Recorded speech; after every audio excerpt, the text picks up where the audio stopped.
Hello and welcome back to Anti-Social Studies. I'm Emily Glankler, and today we're going to do an overview of Unit 8, the most massive, mega, ultra unit that is super important that you understand to be able to navigate the 21st century world. No pressure.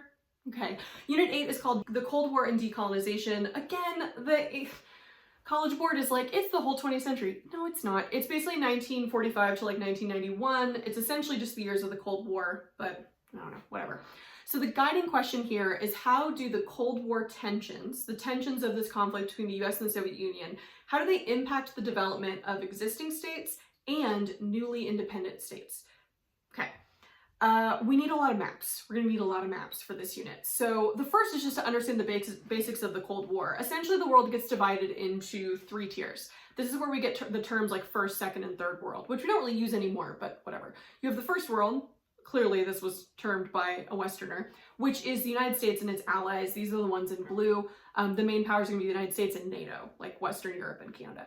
Then you have the second world, which is the Soviet Union and its sphere of influence, or the Soviet bloc. And so that's going to be all the countries that are officially part of the Soviet Union and other communist states or states that are just under the influence of the Soviet Union, whether they want to be or not. And then you do actually have the third world, which is kind of everywhere else. And a lot of those states, some of them are going to push to be non-aligned. They're going to try to formally say, leave us out of it.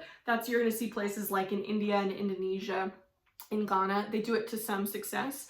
And you also see other states that frankly aren't militarily or economically powerful enough on their own to really be an ally of either the US or the Soviet Union. And so instead they become the playground for the US and the Soviet troops or money or weapons or whatever to try to dominate the globe. So a lot of those places are going to become what are known as proxy wars, where basically what was a very small kind of state conflict now becomes like a chess game between the US and the Soviet Union for influence. So first you want to know, what are the competing ideologies of the Cold War? And I'm going to try to be careful here to not seem anti-American. I love the United States. I love Rocky IV. But the simplistic one is that it is freedom versus scary communism. And that's true. The West was way more promoting democracy, promoting kind of self-determination. And the Soviet Union was not promoting democracy. They were promoting kind of a totalitarian communist state where the state kind of controlled everything. But really what it's mostly about, the language and the justification is all about politics and freedom and rights. And that's not necessarily wrong. It's just not the whole picture, because really what it's about is economic control. So we can go back to the age of imperialism in the 1800s and how European states, they used cultural and political arguments to justify building empires.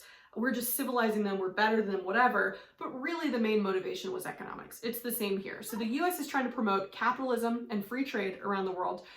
Because that's the system it relies on, and so it wants as many trading partners as possible, and most people in the West also just genuinely believe that it's the best economic system. Whereas people that support the Soviet Union are going to be pushing for essentially a worldwide communist revolution, or at least enough communist states to be able to support each other and not have to do business with the evil capitalists, right?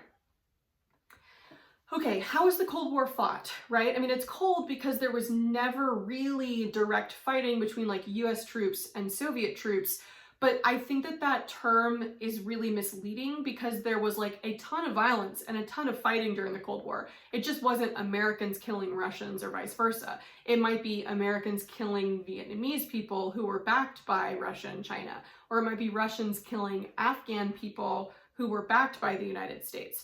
And so those are called proxy wars, right? Where there is a war ongoing. A lot of times these are going to be these independence movements too. And one or both of the sides in the Cold War just get involved on the back end. And so you'll see places like the civil war in Angola, where really just to get support, one of the parties that is fighting for control of Angola says we are anti-communist. And so the US steps in and supports it. On the other side, they say, we are communists. And so Fidel Castro sends Cuban troops and the Soviet Union supports them. That's a proxy war where it's essentially a chess match. And the US and the Soviet Union aren't sending troops, but they're sending support. There's also another type of essentially proxy war where one of the sides might send troops. That's going to be like Korea or the Vietnam War for the United States, or the war in Afghanistan in the 80s for the Soviet Union. And again, then the enemy side, the other side of that Cold War conflict, is just going to be supporting whoever their enemy is fighting against. But there are other ways that the Cold War is fought, and it's really fought in a lot of ways over like intimidation and influence around the world.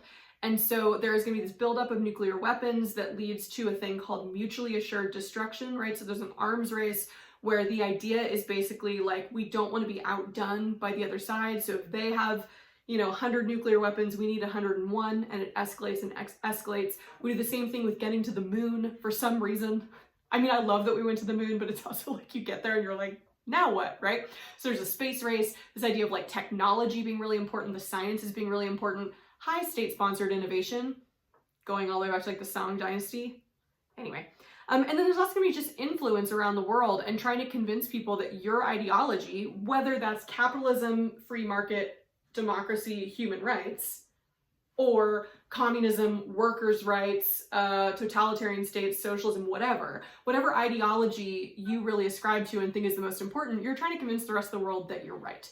And so it is also going to be a big, basically 50-year propaganda campaign to try to convince most of the world that your way of living and your way of ruling and governing is the best. Check out part 2 for decolonization.